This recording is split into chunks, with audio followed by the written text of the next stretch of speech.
మమ్మల్ని ఇంటి తగలబెట్టేయండి. ఒకరోజు ఎప్పటికైనా సచ్చేదే, ఎప్పటికైనా సచ్చేదే. ఒకరోజు ఇంటి తగలబెట్టేయండి నన్ను. ఈ కొట్లాటలు, ఈ కొట్టలు ఇవన్నీ చేయకండి. ఒకరోజు తగలబెట్టేయండి. ప్రాణం మీద నాకు ఆశ లేదు. ఎప్పటికైనా సచ్చేదే. ఎంతసేపటి నుంచి ఇప్పుడు వస్తున్నాయిరా, ఒక్కటి పనికి రాకుండా చేశాడు తెలుసా. నాకు అసలు బూతులే రాకుండా ఉన్నాయి. కనీసం పనికి వస్తుంది కదా, సామాన్ కోసం మనం మాట్లాడుతున్నాం కదా. ప్రెగ్నెంట్ మీరు ఏం కాపాడతారు? మీరు ఏం రాష్ట్రం మీది? కాపాడడం కోసం చేస్తున్నాను అని అంటున్నారు. ప్రజల క్షేమం కోరండి. మమ్మల్ని ఇంటి తగలబెట్టేయండి. ఒకరోజు ఎప్పటికైనా సచ్చేదే, ఎప్పటికైనా సచ్చేదే. ఒకరోజు ఇంటి తగలబెట్టేయండి నన్ను. ఈ కొట్లాటలు, ఈ కొట్టలు ఇవన్నీ చేయకండి. ఒకరోజు తగలబెట్టేయండి. ప్రాణం మీద నాకు ఆశ లేదు. ఎప్పటికైనా సచ్చేదే. ఇంకేం చూస్తాము?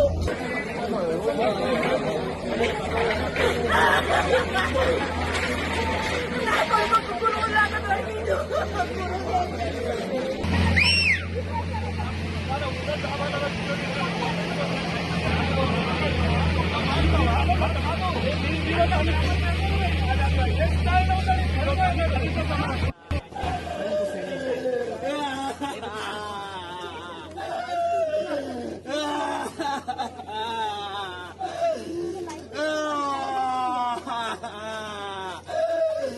అలా చేయమని ఎవరు చెప్తారు సార్?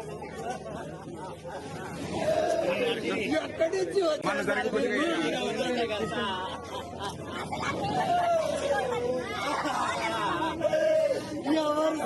ఎవరు ప్రభుత్వం? ఎవరు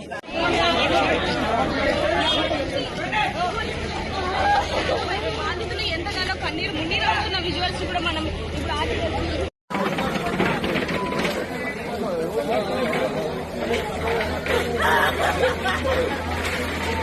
నా కొడుకు గురువులాగా దొరికిండు.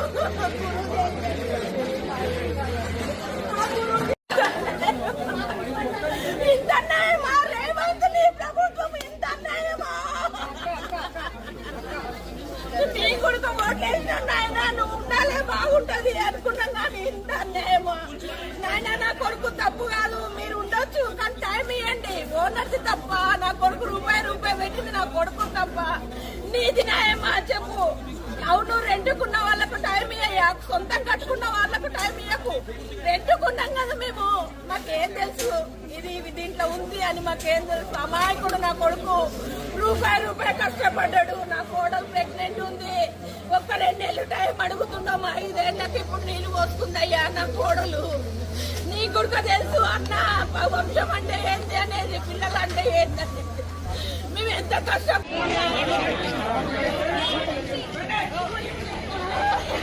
బాధితులు ఎంతగానో కన్నీరు మున్నీరు అవుతున్న విజువల్స్ కూడా మనం